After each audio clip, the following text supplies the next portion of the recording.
Olá a todos. Obrigado por se juntarem. Nós estamos esperando aqui os participantes se conectarem, estão conectando aos poucos aqui. Bem-vindos ao webinar do PIS-11, do Pátria Infraestrutura Energia Core. Só um minuto aqui para que todos os participantes se conectem aqui. A gente está vendo o número subir. Em um minutinho estabiliza, a gente começa.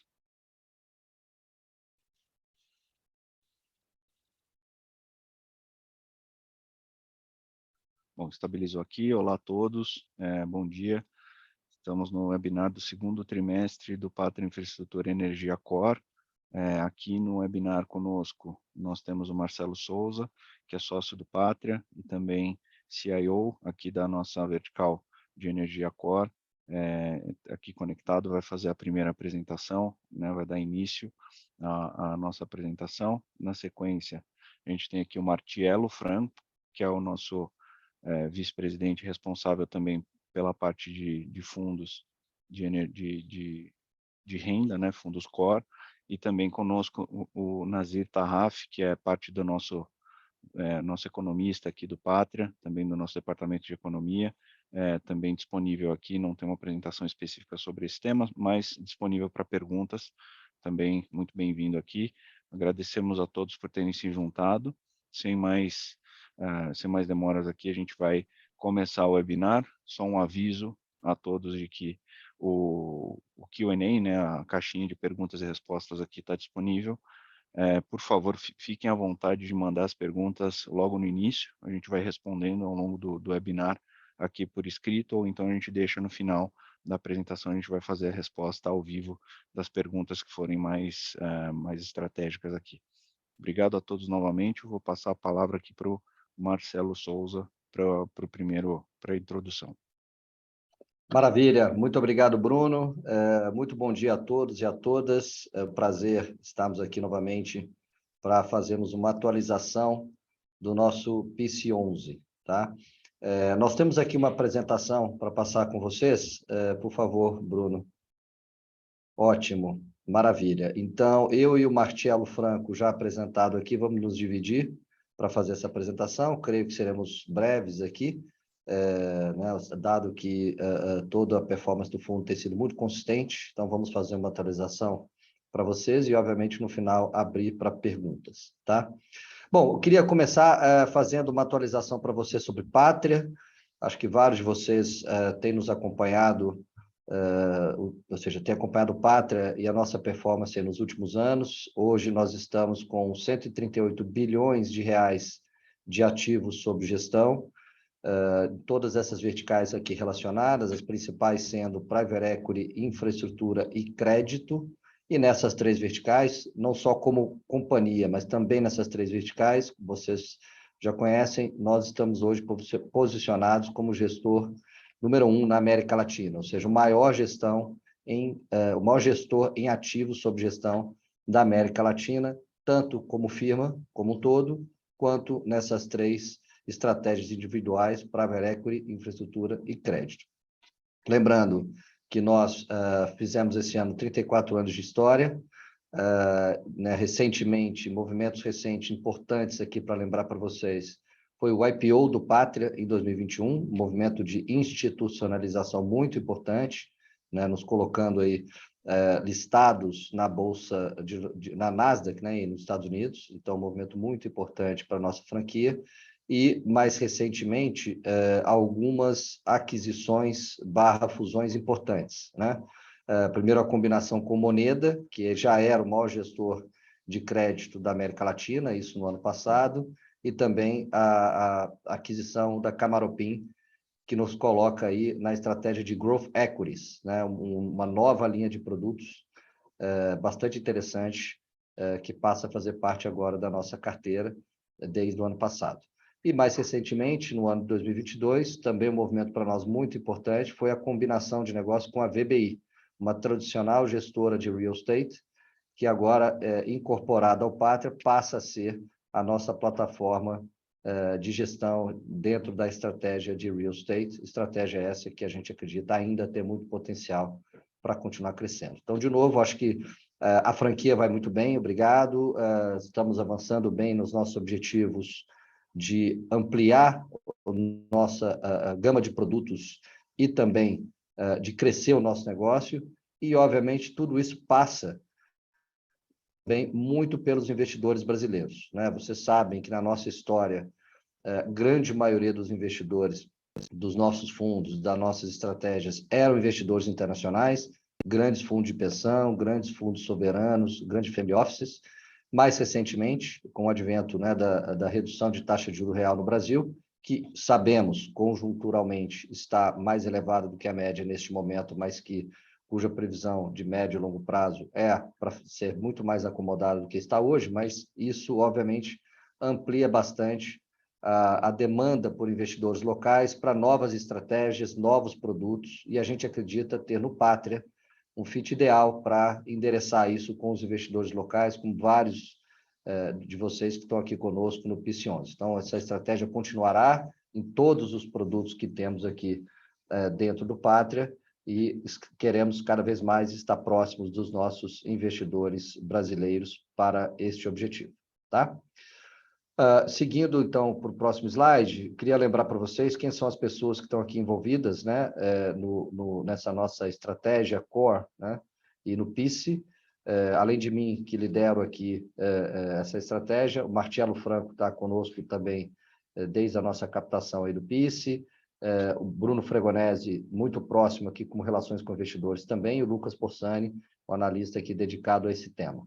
E, além disso, todo o nosso time de relacionamento Brasil, né, que foi um time que foi encorpado aí nos últimos meses, e, obviamente, todos sob a liderança do José Teixeira, sócio do Pátria, de forma que a gente consiga, de novo, estar muito próximo dos investidores locais e, cada vez mais, atender às demandas desses investidores. Tá? Seguindo. Já entrando diretamente aqui no PIS, bom, então, para lembrar para vocês, né, esse nosso fundo está totalmente alocado em debêntures, né, estruturadas junto ao grupo Care, que vocês conhecem, em 3 grandes clusters de ativos eólicos, né, o Marcelo vai passar isso aqui mais um detalhe, lembrando que, na nossa visão, é uma estratégia bastante resiliente, dado que investimos em debêntures com retornos contratados e, obviamente, taxa pós-fixada, né? Então, para nós, a gente acredita estarmos aqui entregando, ou seja, todos os resultados prometidos, inclusive um pouco melhor de quando lançamos esse fundo, tá? Isso pode ser visto nas distribuições, né, que estão sendo muito consistentes, ou seja, estamos pagando R$ 9,00 por cota, na verdade, pagamos, né, R$ 9,00 por cota no primeiro e estamos pagando no segundo, tá? E, portanto, ligeiramente acima do que já estava previsto no prospecto, né? Com yield aqui de 11% intrínseco, obviamente, em relação ao preço de julho de 2022, tá? De 8,8% em relação ao preço de emissão. Então, também um yield bastante interessante. E, dado toda a movimentação de mercado, o prêmio de retorno do PIS, ele representa ainda um aumento frente aos retornos intrínsecos das NTNBs e das debêntures de infra, tá? O Marcelo também vai mostrar isso aqui para vocês, continuando se mostrando um produto bastante atraente para aqueles que quiserem investir nessa estratégia, tá?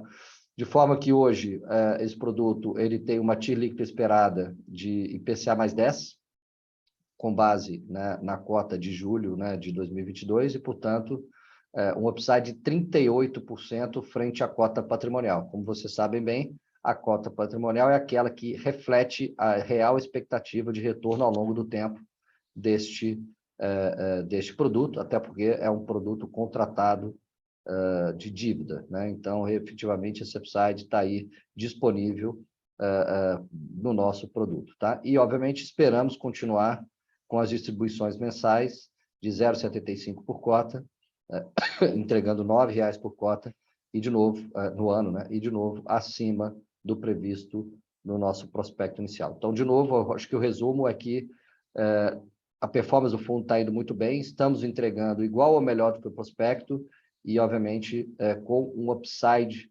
frente ao valor de mercado bastante relevante para aqueles que quiserem continuar investindo conosco nesse produto. tá? Seguindo para o próximo slide, é só para lembrar para vocês, ou seja, o PICE é um dos produtos dentro aqui da nossa estratégia core, né? Dentro da nossa vertical core, que obviamente traz todos esses elementos aqui para os nossos investidores, né? Então, este é um produto que foi lançado no ano passado, a gente tem, sim, a intenção de tempos em tempos, apresentar novas oportunidades aos nossos investidores, sempre com estas perspectivas e essa estratégia, ou seja, produtos de renda, focado em ativos maduros e, portanto, de baixo risco operacional, com toda a governança do Pátria e tecnologia, obviamente, para fazer gestão desses ativos, e produtos que vão ter uma alta previsibilidade de yield, né, e de retorno, e combinado com o benefício fiscal, por estarmos falando de fundos de infraestrutura, que tem efetivamente este benefício para o nosso investidor. Nossos ativos usualmente trazem uma importante diversificação de risco, seja de ativos, seja de tecnologia, e ele tem a liquidez diária oferecida aí para todos vocês que quiserem transacionar este título no mercado, né? Um título listado, tá? Bom, com base nisso, eu queria passar a palavra, então, para o Marcelo Franco, para que ele possa continuar a apresentação. Obrigado, Marcelo. Vamos lá, então, pessoal. Acho que queria agradecer a todos aí por se juntar ao nosso webinar. Eu queria começar falando um pouquinho sobre como é que é a dinâmica econômica de um projeto de infraestrutura, né? E qual que é a relação dessa dinâmica econômica, principalmente da inflação, com as distribuições e como é que fica o yield do fundo, né? Essa é uma pergunta que a gente recebe bastante aqui dos nossos cotistas e a gente achou que fosse interessante abordar esse ponto para trazer aí um ponto de vista aí mais numérico, tá?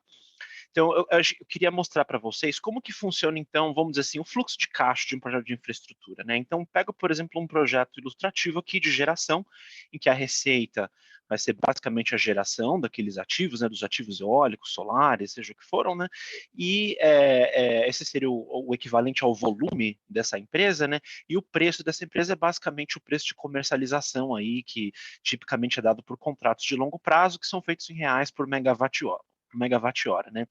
Então, com isso, a gente tem a receita de um ativo de geração elétrica e que tipicamente vai ser corrigido todo ano aí com o IPCA, né? Então, esse é o primeiro aí, o top line da nossa DRE, de um projeto de infraestrutura. A próxima linha vem aí o que seria o custo de operação. Tipicamente, esses projetos têm custos de operação e manutenção super baixos, geralmente esses custos também são fixos, ou eles são custos que têm uma estabilidade muito grande, eles também são corrigidos pelo IPCA, né? Quando a gente faz lá o contrato de operação e manutenção com os fornecedores, a gente deixa sempre isso bem amarradinho, né? Para a gente não ter descasamento da receita com o custo, então meu custo também segue com a inflação, né? E o terceiro elemento que a gente costuma ter em projetos de infraestrutura são aí os encargos regulatórios, as taxas, os encargos do setor, né? Que também são pré-determinados, tipicamente pelo regulador, e costuma ser ali um percentual da receita, ou então é um custo fixo corrigido pelo IPCA, né? O que chega para gente, o que chega no final aqui, né? Depois quando você leva em consideração esses três elementos, o que seria o resultado operacional, né? Ou então a geração de caixa do ativo, né? Em que quando você tem um projeto que está amarrado da maneira como a gente costuma construir, é um resultado que ele é contratado no longo prazo, ele é estável, ele é corrigido pelo IPCA, né? Então acho que esse é o primeiro ponto que a gente queria trazer aqui do que como é que funciona o economics aí, né? Agora, seguindo aqui para a próxima página e continuando no nosso caso hipotético, então a gente pegou e está olhando um projeto típico aqui de um fundo que teria uma cota de R$100, ilustrativo, e que esse fundo tem distribuições anuais de R$10, essas distribuições são corrigidas pelo IPCA, bem parecido com o caso hipotético lá de trás, né? E a gente tem um contrato de 20 anos aqui.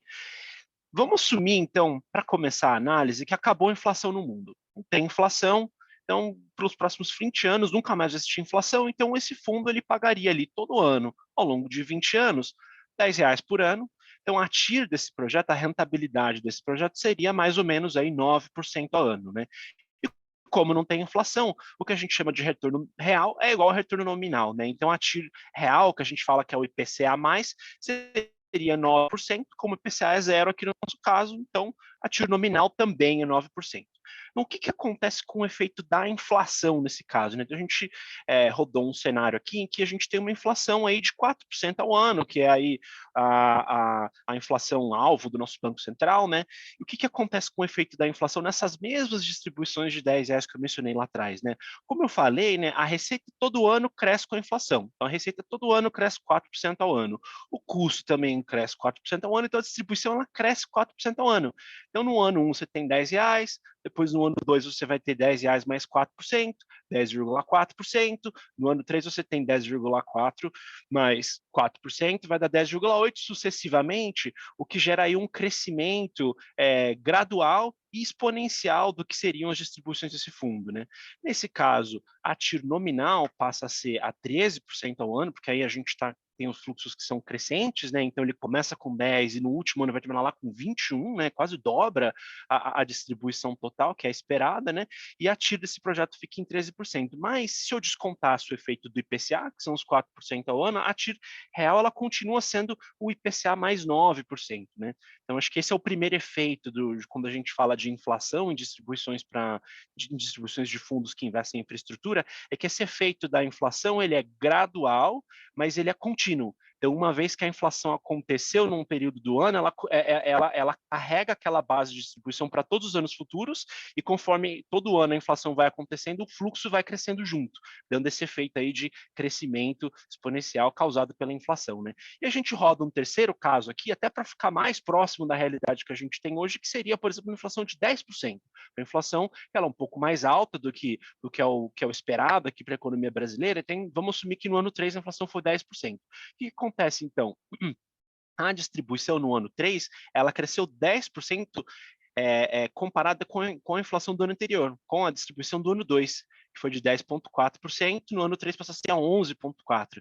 Porém, nos anos seguintes, 4, 5, 6 e por diante, aquela efeito da inflação ele é aplicado sobre a distribuição do ano anterior. Então, é como se a minha base como um todo ela crescesse, e aí a distribuição que a gente vai ter lá no ano final ela passa a ser maior do que era que estava projetada inicialmente, né? Aí, nesse caso, a TIR nominal do projeto aumenta, né? Então o retorno nominal aumenta para 14%, nesse caso ilustrativo, mas a TIR real ela se mantém em IPCA mais 9%, né? Então, acho que o ponto que a gente queria mostrar aqui é o seguinte, né? Então, a pergunta que a gente costuma receber é, pô, mas se o IPCA foi 10% esse ano e o retorno alvo do fundo, né? O retorno do fundo é 9%, por que a distribuição não é 9 mais 10%, passando a ser 19%, né?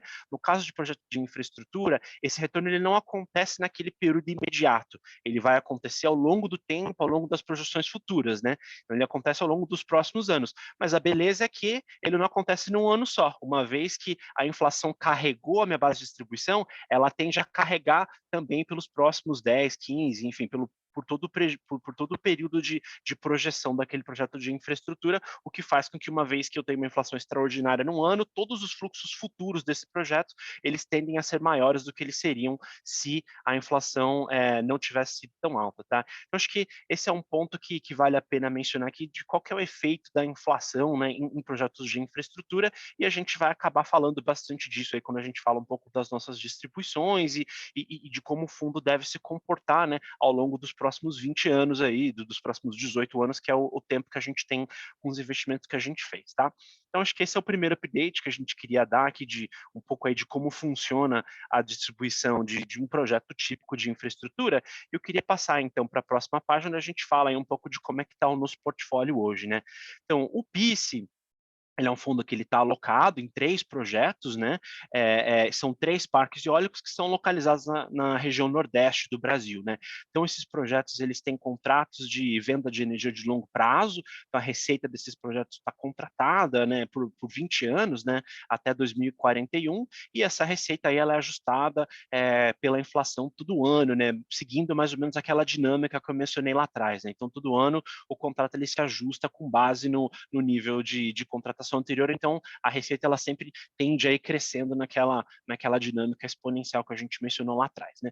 Os projetos estão 100% operacionais, né? Serrote entrou em operação em maio de 2021, no ano passado, Serra do Mato entrou em operação em dezembro de 21 também no ano passado, e Afonso Bezerra entrou em operação agora em maio de 22 aqui no começo desse ano, né? O que vale a pena sempre mencionar aqui é que o fundo ele investiu nesses projetos através de debêntures de infraestrutura, né? Então o que a gente tem aqui na verdade é um portfólio de renda fixa, né?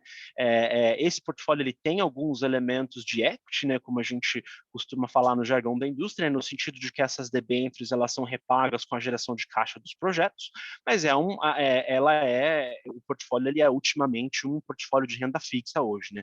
As debêntures elas têm um prazo de 20 anos e elas têm um retorno contratado, né? Elas têm um retorno que é definido, né? E além disso, né, como a receita dos projetos, a geração de caixa dos projetos, como a gente mencionou lá atrás, é ajustada todo ano com a inflação, isso traz também uma proteção para o retorno das nossas debêntures, que também são ajustadas com a inflação, dado que todo o economics do projeto, né, toda a dinâmica econômica do projeto, desde a receita, do custo, até as debêntures que a gente fez, ela é toda indexada, né, com o indexador de inflação, então fica tudo bem casadinho aí, o que mitiga bastante o risco e reduz bastante a volatilidade do retorno e do yield do nosso fundo aqui, tá?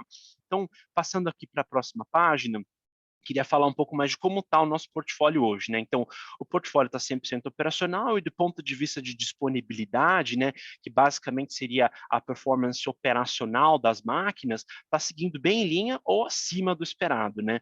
Então, Serrote tem 96% de disponibilidade média, está bem em linha com o projetado, Serra do Mato e Afonso Bezerra estão até acima do projetado, né? Serra do Mato com 98% de disponibilidade e Afonso Bezerra com 97% de disponibilidade em média, né? O que é a disponibilidade aqui? Do ponto de vista operacional, né?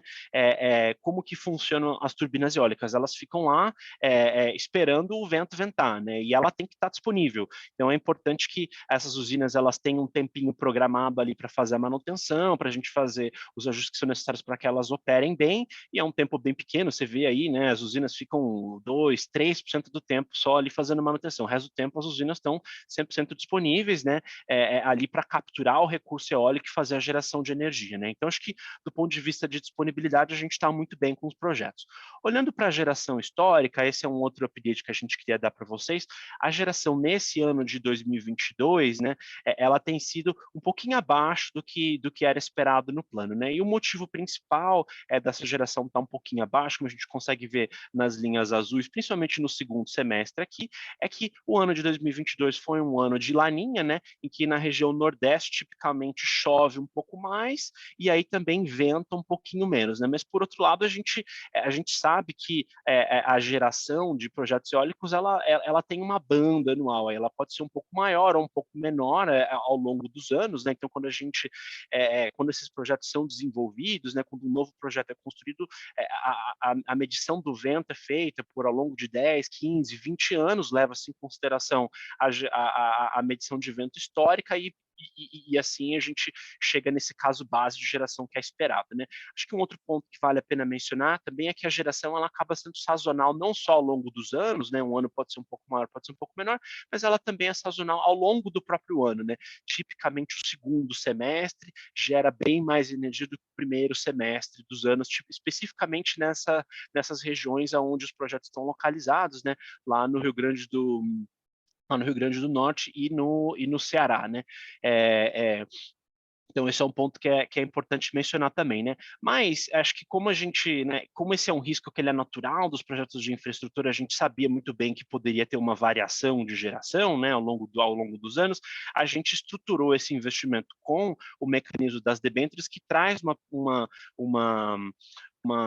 proteção bem significativa para os nossos investidores, no sentido de que o mecanismo de debênture mezanino que a gente tem, ele tem um mecanismo para absorver essa potencial variação de geração, em que a quantidade de caixa que vai ser utilizado para fazer o pagamento das debêntures, ela se ajusta dependendo do nível de geração, né? Então, na próxima página aqui, a gente tem até um exemplo numérico de como é que a estrutura funciona, né? Então, eu começo aqui na nessa página mostrando o que seria um projeto de infraestrutura clássico, né? Ou que a maioria dos demais FIPs de infraestrutura costumam fazer, né? Então, um caso clássico seria um projeto eólico que tem, por exemplo, uma receita líquida esperada de 100 milhões de reais por ano e tem uma geração de caixa, por exemplo, de 26 milhões de reais por ano.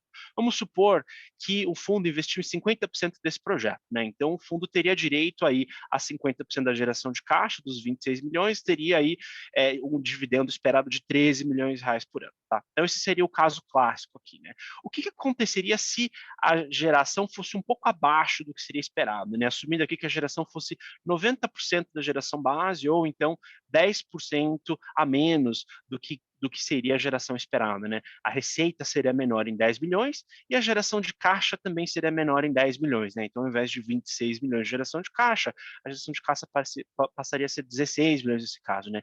E o fundo, que se tivesse feito um investimento em ações ordinárias, em equity puro, teria 50% desses 16 milhões, teria um dividendo aí de 8 milhões, né? Se essa geração se perpetuasse dessa forma, com 10% menor todo ano ao longo dos próximos 20 anos, por exemplo, né, a TIR líquida, que antes seria de IPCA mais 6,5%, nesse caso seria IPCA mais 4,2%.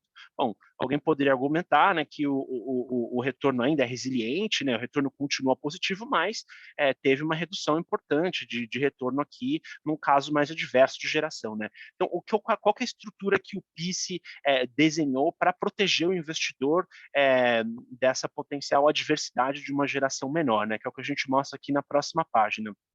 Nesse caso, né, mesmo que a geração seja um pouco menor e que a geração de caixa seja menor, o que a gente tem na nossa debênture é que, ao invés de receber 50% do que seria a geração de caixa líquida, a gente passa a receber, por exemplo, 80%, protegendo aí quanto que seria a quantidade de dividendo que vai ser utilizado para fazer o pagamento de juros e amortização da debênture, né? Preservando, então, o que seriam os 13 milhões adicionais, os 13 milhões iniciais esperados para a amortização da debênture, e aí protegendo o retorno do cotista e reduzindo significativamente a volatilidade do yield do fundo, tá? Então, a gente queria só trazer um pouco desse exemplo numérico aqui, e no sentido de que, dado que a gente tem aqui no fundo hoje um portfólio de renda fixa que tem essa proteção estrutural, a gente consegue proteger bastante os nossos cotistas desse potencial risco aí de geração, que é super normal, do ponto de vista de projetos de infraestrutura. A gente imagina que essa geração ela está sendo temporária, né? E é muito por conta do efeito do Laninha que acontece em 2022, deve voltar para a média nos próximos anos, certamente no médio e no longo prazo, né? Mas no curto prazo a gente tem aí essa proteção estrutural aí que é feita pelo tipo de investimento que o fundo fez, tá? Então, passando aí para a próxima página, eu queria falar agora um pouco da performance do fundo, tá? Então, falando um pouco aqui agora sobre a performance patrimonial do fundo hoje, né? Então, olhando para o valor da cota patrimonial, no momento que o fundo fez o IPO, né, a cota tinha um valor de R$ 98,59 lá atrás, em março de 21, quando fizemos o IPO. Hoje, esse valor da cota patrimonial é R$ 106,32, né? Então, houve uma valorização da cota patrimonial, dado que as debêntures elas se apreciaram ao longo dos últimos meses, né? E o que é importante lembrar aqui é que o valor da cota patrimonial, fundamentalmente, significa qual que é o valor da dívida que hoje os projetos têm com o fundo, né? Quanto que o fundo tem a receber dessa dívida que foi emitida pelos projetos e que o fundo ele é o credor, né? O tomador dessa dívida, né? Ou seja, se os projetos tivessem que pagar hoje 100% das debêntures, esse valor mais o caixa do fundo seria o equivalente aí a R$ 106,32, né? E se a gente também leva em consideração todas as distribuições que o fundo fez aí desde o IPO, né, a gente já fez aí R$ 12,75 em distribuição acumuladas por cota, né, o que daria um rendimento total aí desde o nosso IPO de R$ 20,48, né? Então, alguém que olha só para a cota patrimonial, para o valor, vamos dizer assim, mais fundamentalista do fundo, né, hoje o retorno para esse investidor seria maior do que 20%, né? Se eu comparo aí o rendimento total de R$ 20,48 que tem a valorização da cota e as distribuições, e comparo com o valor patrimonial da cota no momento da emissão, né? Mas, passando aí para a próxima página, a gente sabe que hoje o valor de mercado da cota está significativamente descontado com relação ao valor patrimonial, o que a gente vê aqui como uma oportunidade de entrada para os investidores do mercado secundário bastante atrativa, né? Então, olhando para a data de 30 de junho, aí a cota estava a R$ 77 por cota, né? Hoje está até um pouquinho maior, está quase R$ 80, mas estava R$ 77, o que dava um desconto aí de 38% com relação ao valor patrimonial, né? Então, se a gente olha qual que seria o retorno implícito para o investidor que adquirisse essa cota hoje no mercado secundário ao valor de mercado, a R$ 77 por cota, esse retorno seria de IPCA mais 10%, o que para um portfólio que é fundamentalmente um portfólio de renda fixa, na nossa visão é um retorno significativamente atrativo, né? Então, só para dar uma base de comparação para vocês, né? Um retorno de IPCA mais 10 significa que o investidor em 5 anos duplica o capital investido, assumindo um IPCA de 4% ao ano, por exemplo, né? Tudo isso líquido, isento de impostos, né? Em 10 anos, esse retorno, esse capital, ele se multiplica por 4, né? Esse capital investido, ele seria 4 vezes maior do que o que seria investido hoje, com o valor da cota de R$ 77, também isento de impostos, né? Então, a gente vê aí como uma oportunidade de entrada bem interessante para os investidores, dado que hoje o valor de mercado da cota está bastante descontado com relação ao valor patrimonial, ao valor intrínseco da cota hoje, né?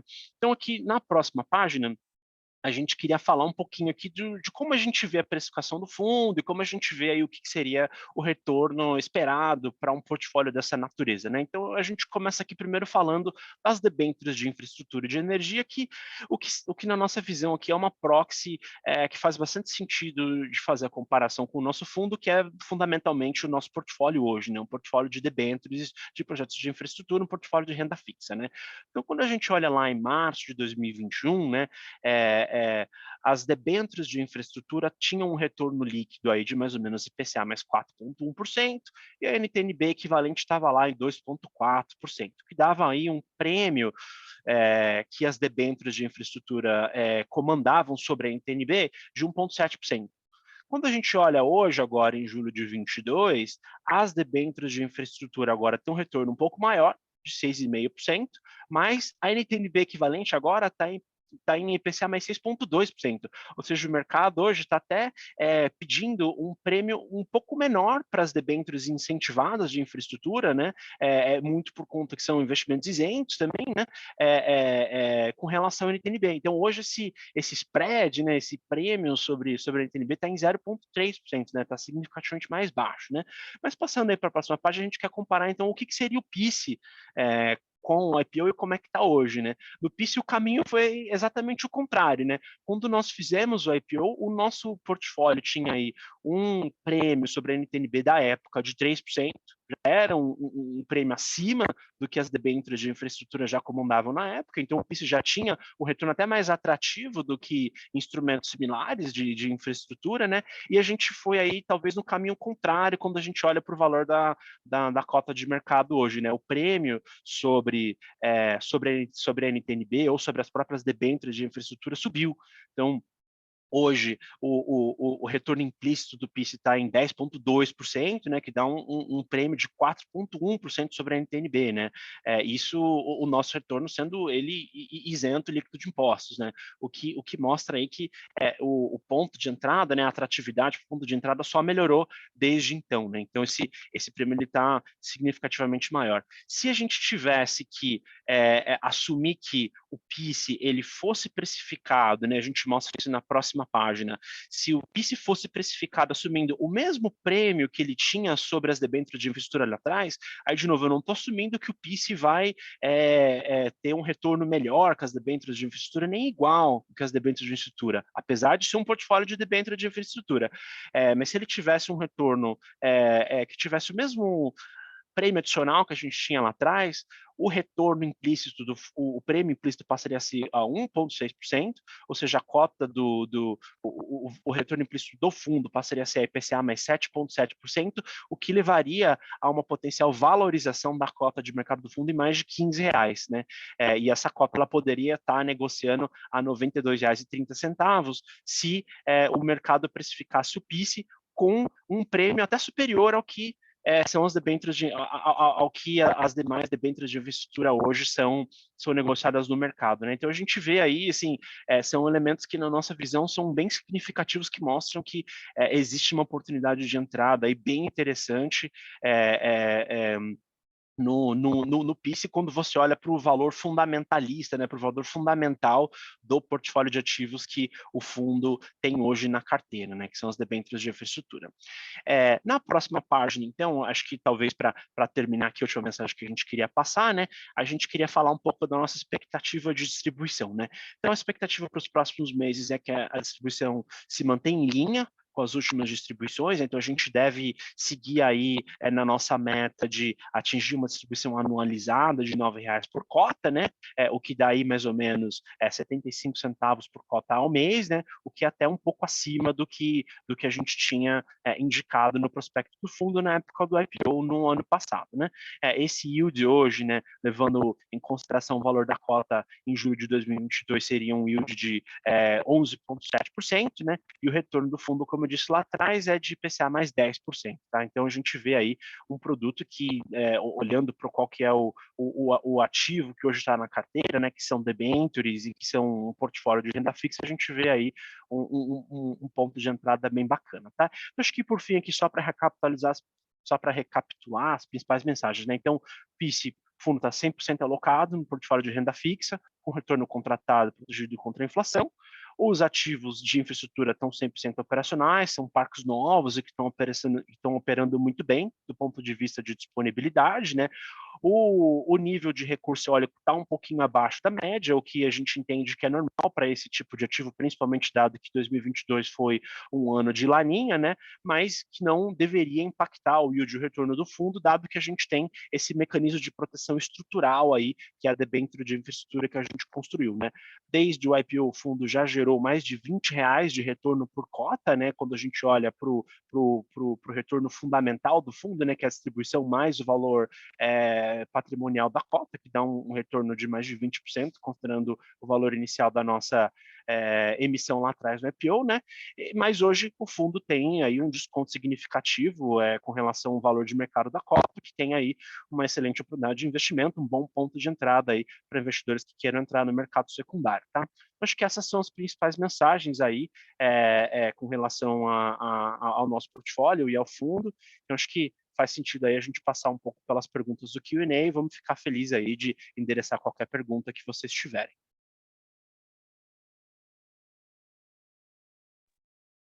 Bom, obrigado a todos. A gente tem já algumas perguntas aqui, eu vou passando aqui para vocês, Marcelo e Marcelo. Aí fiquem à vontade, o Nazir também, fiquem à vontade de me complementar ou eventualmente um complementar o outro. Então a primeira é uma pergunta de um dos nossos cotistas aqui sobre a rentabilidade mensal do PICE, né? O cotista diz que ele acompanha pela distribuição mensal mais a variação do valor patrimonial. Ele perguntou se essa é a forma correta aqui de avaliar. Vou passar para o Marcelo aqui essa primeira pergunta. Exato, acho que até como eu tentei mencionar um pouco lá atrás, né, a maneira como a gente vê, assim, o que seria uma avaliação fundamentalista do valor do fundo, né, da rentabilidade do fundo, seria olhar para a distribuição esperada do fundo, né, seja a distribuição futura, ou no nosso caso a gente olhou para a distribuição passada, né, para a distribuição esperada do fundo, e olhar também para o valor da cota patrimonial, né, porque aí o valor da cota patrimonial hoje reflete aí o que seria a marcação da debênture hoje no portfólio do fundo, né, levando em consideração a metodologia atual de marcação de ativos de renda fixa, né. Obviamente existe uma mudança esperada em janeiro de 23 para como os ativos de renda fixa são marcados, né, do ponto de vista da marcação das debêntures, né, mas hoje a nossa visão mais fundamentalista de como que a debênture deveria ser marcada e como que a cota patrimonial deveria ser marcada é exatamente isso. A gente olha para o valor patrimonial mais a rentabilidade esperada das distribuições mensais. Ok, uma outra pergunta aqui de um dos nossos cotistas é sobre, né, o valor das distribuições, né, aqui de 2022. Se foi, né, se teve ajuste pela inflação, né, se tem um ajuste acumulado, acho que você tocou nesse ponto, Marcelo, mas vale a pena a gente repetir.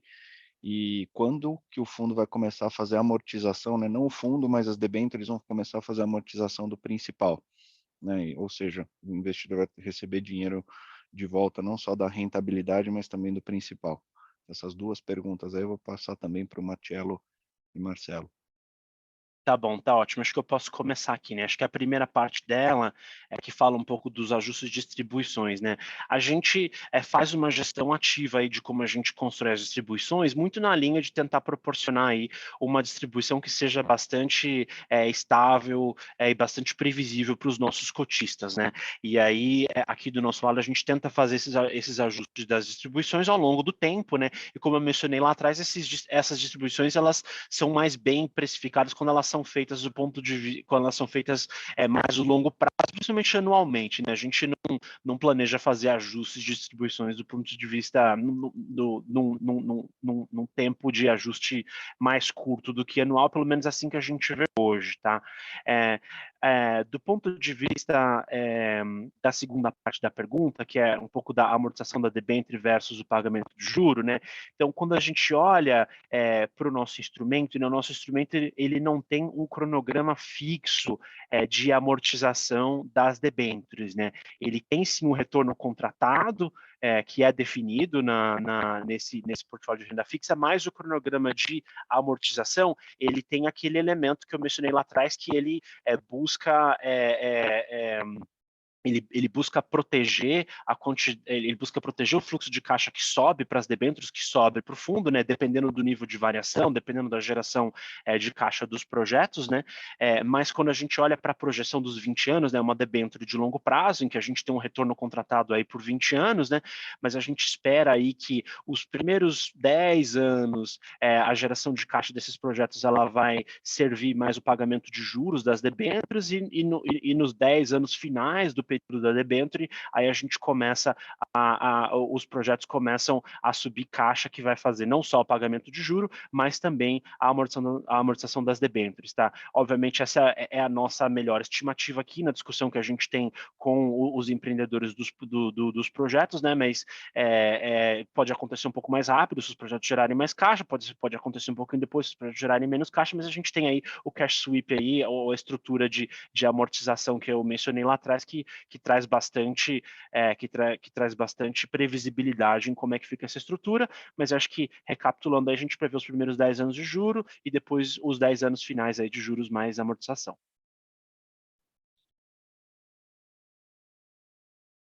Ok, obrigado. A próxima pergunta aqui de um dos nossos cotistas foi né, se a gente consegue estimar, né, tem várias perguntas nesse sentido aqui, mas vou tentar resumir aqui para a gente falar, mas se a gente já consegue estimar a distribuição prevista para o ano que vem, de março de 23 a 24.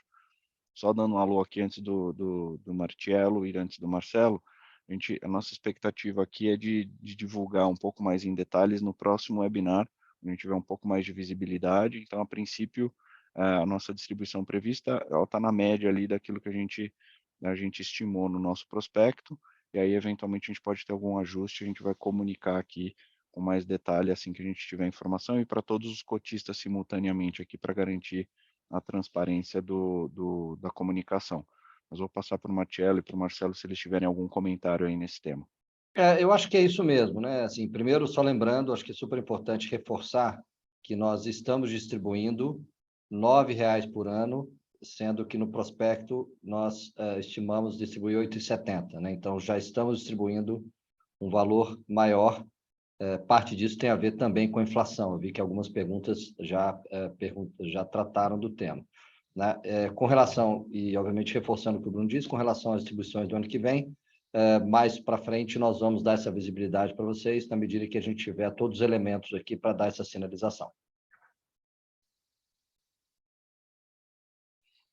Entendido. E aqui mais uma pergunta, acho que na linha do que a gente tem falado aqui também, mas enfim, do porquê que a cota tem sofrido, entre aspas, aqui tanto nos últimos tempos, considerando aqui que, obviamente, o fundo tem o retorno contratado, que a gente tem os pagamentos aqui de acordo com o esperado. Então, qual que é a nossa visão aqui sobre a queda ali no valor da cota do fundo, se isso é momentâneo, né? E aí, continuando aqui, tô sumarizando algumas das perguntas, se isso continua ou se existe, na nossa visão, uma expectativa de voltar para o preço do IPO. Então, Muito vou bem. passar aqui para o Marcelo e Marcelo também. Eu posso começar, e o Marcelo, se quiser, complementa. A gente até tratou disso em alguns webinars anteriores, né? Mas, de novo, ou seja, o valor intrínseco, né, do retorno desse produto, ele está configurado na cota patrimonial, né? O valor de mercado tem a ver muito com a percepção dos agentes, de quem precisa, né, comprar ou vender naquele determinado momento, né? E não o valor intrínseco, o valor estrutural do papel. Então, tem muito a ver com isso, né? E eu acho que, de uma forma geral, o que aconteceu no passado recente, para além das questões, vamos dizer, macroeconômicas do Brasil, taxa de juros subiu, etc., eventualmente as pessoas precisando de um pouco mais de liquidez e eventualmente menos sensíveis a valor, outros FIPs e ES do mercado também tiveram o mesmo impacto, né? Ou seja, alguns inclusive entregando abaixo do que tinham prometido no seu prospecto, mas primordialmente uma percepção de, ou seja, necessidade de liquidez vis-à-vis ao valor intrínseco do produto, né? Então, a nossa expectativa é que, efetivamente, ao longo do tempo, né, com um trabalho bem feito de entendimento, né? Óbvio, parte desse trabalho é nosso, de educar os investidores sobre o produto, né?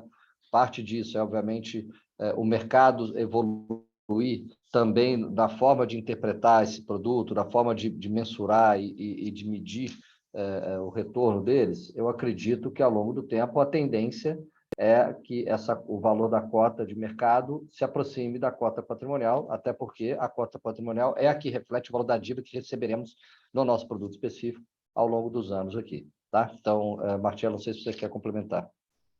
Eu acho que os pontos principais são esses mesmo, Marcelo.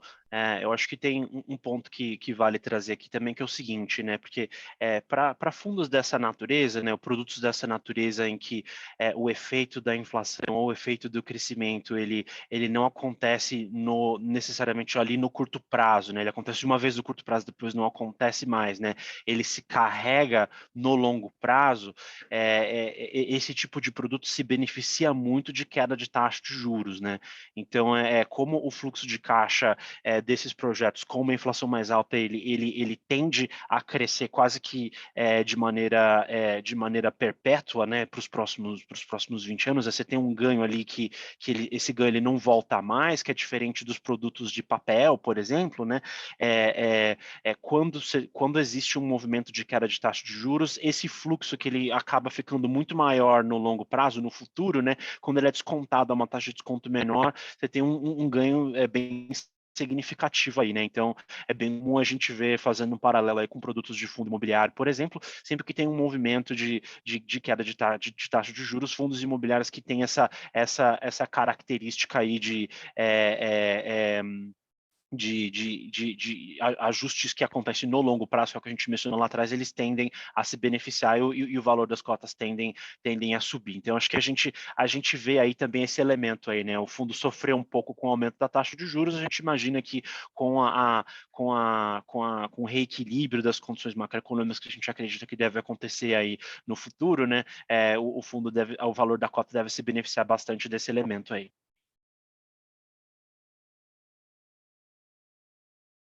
Outra pergunta aqui para vocês, Marcelo e Marcelo.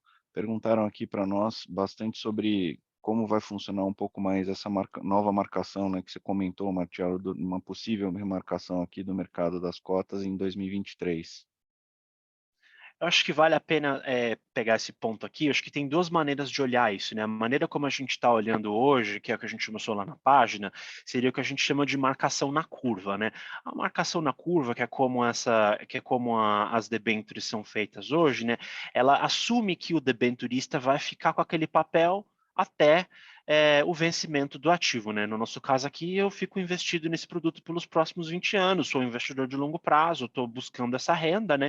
Então eu fico com aquele papel até o fim dele, né? Então eu não me importo muito se a taxa de juros hoje subiu ou caiu, isso para mim não interessa como investidor, o que interessa é o retorno que eu vou receber por ter feito o investimento naquele instrumento, né?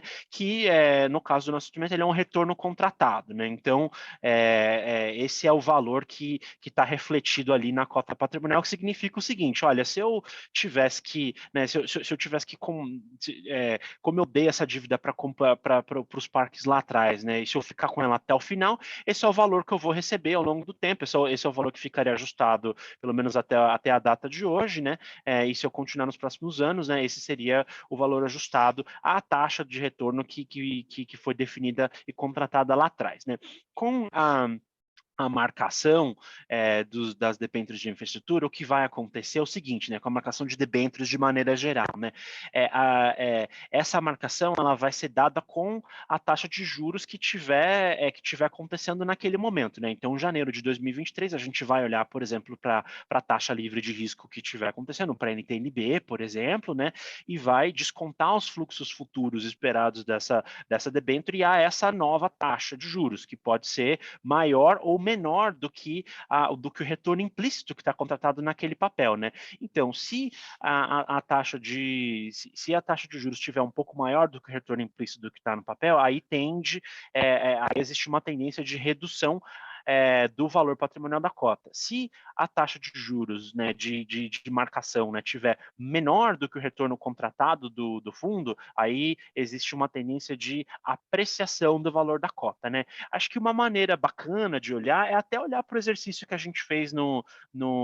aqui na nossa análise, quando a gente fala, olha, se a gente tivesse que marcar a cota do fundo ao mesmo prêmio que a gente tinha lá atrás, considerando a NTNB como ela está hoje, aquele exercício é um exercício que conceitualmente é muito parecido com a maneira que as debêntures passarão a ser marcadas aí em todos os portfólios de renda fixa a partir de janeiro, tá? Então, obviamente, o cálculo exato vai depender de qual que vai ser a taxa de desconto que vai ser utilizada, vai depender de qual que é a taxa de juro que vai estar acontecendo em janeiro de 23, quando esses papéis forem marcados, né? Mas o exercício que a gente fez, quando a gente fala um pouco do que seria o valor mais fundamentalista de onde a gente acha que as cotas deveriam estar sendo negociadas, é uma boa referência de como isso vai acontecer lá na frente, tá?